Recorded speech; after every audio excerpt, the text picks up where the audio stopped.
Good afternoon, everybody, and welcome to another episode of Through the Storm, a podcast where we talk about recovery, discovery, and rediscovery of our true selves. I have a wonderful guest on today, a guest from whom I came from, and without whom I wouldn't be here. This is my father, the incomparable Greg Andrews. How you doing, Dad? Welcome to the Incomparable. show, man. I like that. How are you? I'm doing great, man. Better now that I'm here with you together. Great, great. So glad that you were able to come on today. It was kind of last minute. Another guest had backed out, and I thought to myself, you hear a lot about people in recovery and their stories, but there's not too much of a spotlight ever shown on the lifestyles and the lives of the people that love the addict or the alcoholic, whether it be romantic partnerships or just friends, but especially family and especially the parents. So we decided to do this together today to boldly go where not too many people have gone before. but um, so let's start out with one little preliminary question. Um, and this isn't a trick question, Dad. This is just, do you know what it means, or better yet, what does it mean to you that a person is in recovery and not just sober? Well, I think basically when a person is in recovery, they are in the process of recovering. They're not fully recovered, they're not completely recovered, but they're in the process, which means is it's all life. I think life basically is a mindset. When you're thinking, and of course, we all basically based upon our way we think, we do certain things. And so I think principally recovery and is when you're in the process of going through the changes, the physical, the mental, the emotional, as well as the environmental change, because our environment impacts our behavior and the things that we go through. So I think that's principally what recovery is. Now tell me if I'm right or wrong. No, no, no. You did perfectly. The only thing that you didn't mention, I thought you were going to get to there, is spiritual. And I really it was interesting that you said environmental because environmental is one of the biggest things initially. This is why treatment is absolutely necessary, because the addict, the alcoholic, has to get out of the environment in which they were using because there are too many trigger points, um, and they can be really, really vulnerable and susceptible to relapse in the early stages of recovery if they cannot change their environments, whether that's going back home to their families, you know, um, or that's just staying in their own apartment and thinking they can do it themselves. Whether they need medical detox or not, the fact of the matter is psychologically there's so much going on in the addictive lifestyle. There's so many process addictions within the addiction and substance abuse itself that people Yeah. need to be separated from the environment where they were actively using. So yeah, excellent job though. So did you Oh, ever hey, have? a B minus, a B minus or a C plus. I give you a solid A minus. Yeah, because you and I'll Andrews take too. So we're not gonna take you out the A category. You still got the A. I'll take it. Okay, good job. So did you ever have issues with drugs and or alcohol? Absolutely, absolutely. Care to tell me And I about that? know I know that's one of the things that genetically can impact you as well. I understand. Um, yeah, I was a weekend alcoholic. I worked during the week, stayed sober, and on the weekend, I didn't get intoxicated, but I love the feel of being high, and so I did it constantly. Um, Music and sometimes wine, sometimes liquor. You know, And so when I did that, um, I did that consistently. I Mm. did that for many years. What And stopped you? well, the real root of everything is, I think, our relationship with God. Um, I had gone through a spiritual change. I had been looking for God because I had a very early experience spiritually as a child, where I was in a dream, if you please. I was dreaming. I was maybe 5, 6 years old, and maybe impressed by the background, maybe my grandmother's background. I kind of went from my home to my grandmother's home, which was my home, meaning with my mother. And the lifestyles were diametrically different. My mother basically was a socialite. My grandmother was a religious, and I'd say an old school religious person who just believed in God, heard some things in the Bible, and said, that's where I'm going. And that was it. And of course, she had married a minister, and he was really a pastor. So that impacted, and of course, she didn't have coming out of a slave background. Uh, uh, Big Mama, as she didn't have no high school. She didn't have no education, no formal education. She basically just, picked up what she knew, and so she shared that. So consequently, that impacted me, and my early religious impact was through a dream, and where God took me up into the heavens. I saw stars abundant, and I was traveling like, and God said, "I'm taking you into heaven because I'm going to save you one day." And so I carried that. I carried that all of my uh, childhood and my adulthood, and to my early adulthood. I could be in the bar, and maybe if I got a little too tipsy, I'd say, "God, you said you were going to save me. Why am I doing this? Why am I behaving this way? You know?" And that basically was my constant comment, my constant thought, Hmm. week in and week out. You know, that's what I thought. Well, God said He's going to save me. I've been to churches.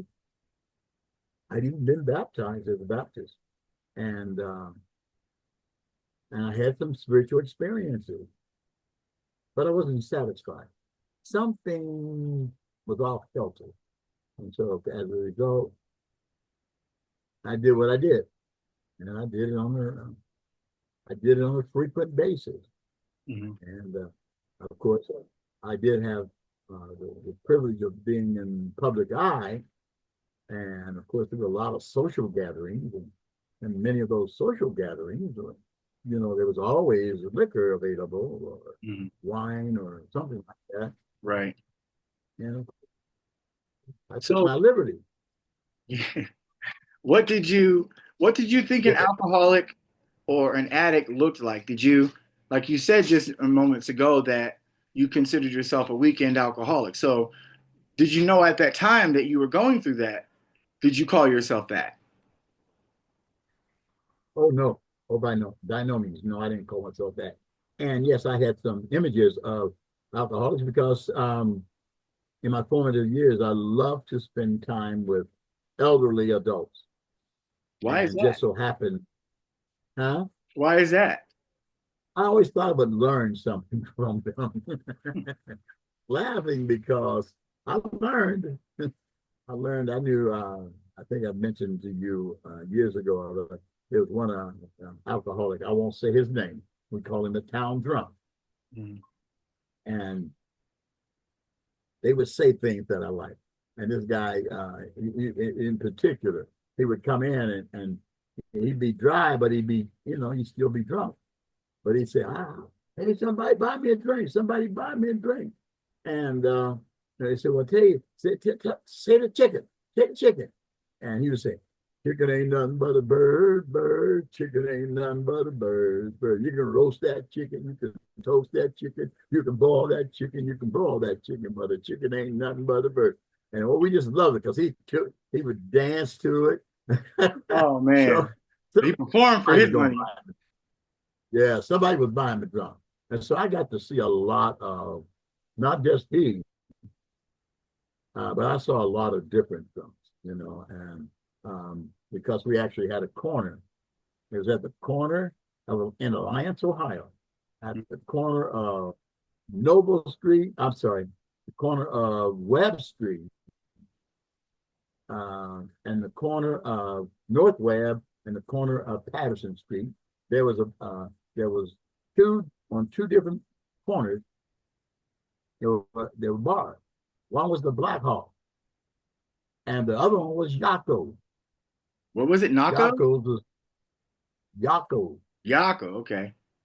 Yeah, it was owned by um oh gee, I would imagine the guy was Greek. I don't know for sure. At my time. Didn't really matter. It was like you went in and you had a temperate drunk, and in Black Hawk you went in, you had a violent drunk. And Mm. that's just the way it was. Black Hawk, there would be fights, there would be, nobody got shot in those days. Nobody got shot maybe once a year, Hmm. once a year shooting. Once a year shooting. That's it. But yeah, maybe, and usually the person that got shot, they lived through it. Hmm. And then, of course, Yakos was a little bit different, a little more temperate. And, people would walk in. So a lot of people who worked in the mill would come Hmm. in and drink and get. So it was a big thing for me at the age 18, walking in Yakos coming out of the working at the mill. I'd go in and sit down and get beer on the tap. I could sit there and order a beer at 18 Hmm. and pass for 20, because 21, you had to be 21 to drink. Hmm. That's for, because they didn't ID you. They Hmm. just, you look up, eye you up and down and say, hey, you're old enough. Right. And I'd sit there and drink, ate it beer. But on the tap was different. Oh, man, it was good coming out Hmm. of the mill. I mean, anything Yeah. coming out of the mill was good. But it was it. So, parents tend to have a sixth sense about their children. And coming up, did you see tendencies or anything that made you have some type of premonition, if you will, that I might have issues with drugs or alcohol or addiction, period? Well, again, let's go to genetics. They have a phrase now that says game recognizes game. Hmm. Come out of me. When I see familiar behavior, I say, oops, it was me, Hmm. you know, Yeah. 34 years ago, that was me. I know what that's all about. And so, yeah, you could see it. You can see it. You can see it in the behavior. Hmm. Sometimes up, sometimes very moody, sometimes depressed. I can see all of that. And because I had a very depressed childhood, because I really didn't have any contemporaries. I had people all around me, kids all around me, but didn't have any close relationships with any of them, Hmm. And so I kind of noticed that's kind of the way it was with you. And I recognized that, you know, um, I didn't know how to be a father because I had no role model. I had no idea. I know what I wanted to be. I know I wanted to be close to you. I know I wanted to be there, but I also was strict because that's the way I grew up. I grew up under a very strict hand. My grandmother was strict, and my mother was more strict than she was. Yeah. So that meant corporal punishment. Hmm. And I don't think you were that you're, bad. I don't think you were that bad. well, I believe in one thing. I believe in get them to respect you. Then you don't have to do anything. You don't have to lay a hand on them. And but my idea was that first let them know that you will, Hmm. but then as they get older, hey, don't touch them, leave them alone. Let them, and let them engage you. You know, let them talk to you. That was my philosophy. I think I had a different philosophy with your mom, Yeah, and it yeah, kind of butted heads. yeah, It butted heads at the time, but it didn't change the way I felt about my kids. You know, right. I was always I saw it as a privilege to be a father. It was a delight, something you say, oh, when did they want to become a father? You wasn't sure. Never Hmm. thought, nah, no, I ain't gonna have no kids. You know, I get married. Yeah. That was the attitude I grew up with. And so, but yes, I looked at the behavior. I watched how things were. I had a feeling where things were going because there were walks that I was close to, Hmm. very close to, and I saw things, and I okay, and I would say, hey, if we don't do this, of course, at the time I was under the mindset that you could alter that behavior and you can change the tendency. Hmm. But when certain people feel that way, when certain people experience things that take them, then the die is cast, so to speak. So that's what I have to learn. So if you're looking back now, is there something that Greg of today would tell Greg of yesteryear to do in preparation for what you were getting ready to experience? Though you couldn't have known what you were getting ready to experience, you did say that you had your own experience and that you saw what certain things look like in their preliminary stages. So, is there anything that you would have told your younger self that to do differently? Yeah, it's a canned answer, but it's sincere, and that is listen to your mother, because your mother made a lot of sense.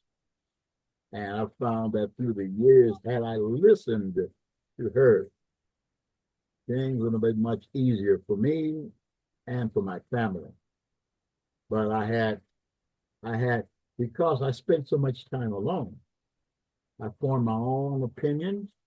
I had a very strong opinion, and I wasn't giving in because to give in meant you were weak.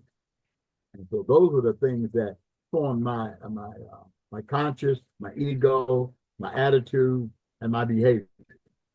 Hmm. And your mom was a whole lot different. I don't know. I don't know how she and I made it through because I definitely I was going to go my way. Mhm. And she would say, Greg, you got to do this. Greg, you got to do that. And I'd say, no, no, no, no, no, no, no, no. I'm going to do this. This is the right way. Yeah. Yep, I get that one. I get that honestly too. um, For me, so now we're gonna dig a little deeper. All right. So what was your first experience where you knew um, that I had a problem, that it wasn't just a hobby or recreational, that this was for sure, an issue? well, temper. I'm sorry. There were signs of temper. Your temper. Okay. If you remember the basketball game, Junior high when or you, junior junior high, high? yeah. Um, the boy fouled you. I mean, there was no ifs, ands, or buts about you. You were driving around the basketball, and he fouled you, and you just thought, well, uh, and I looked and I said, oh, that looks like me. You remember you teed off on him? I remember. Man. Yeah, that was my sign. Is Mhm. that And actually, it's not necessarily a fair assessment, but the assessment was is that okay, here goes my bad behavior revisiting me through my Mhm. family. Hang on. And I don't know you what's going on. I'm kind of frozen out here, and are you? yeah, I can't even see where we Sure. are. I see you good. Oh, 39 minutes and 46 seconds. Yeah, you see the No, timer now, huh? yes, I do. Jeez. It wasn't up there before.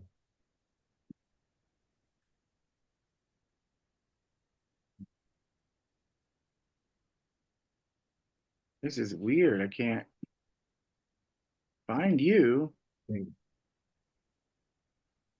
Freezing?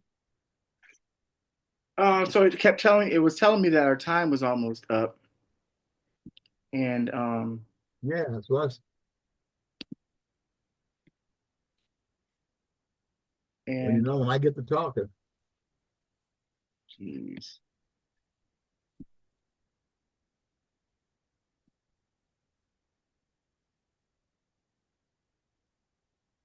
I should be able to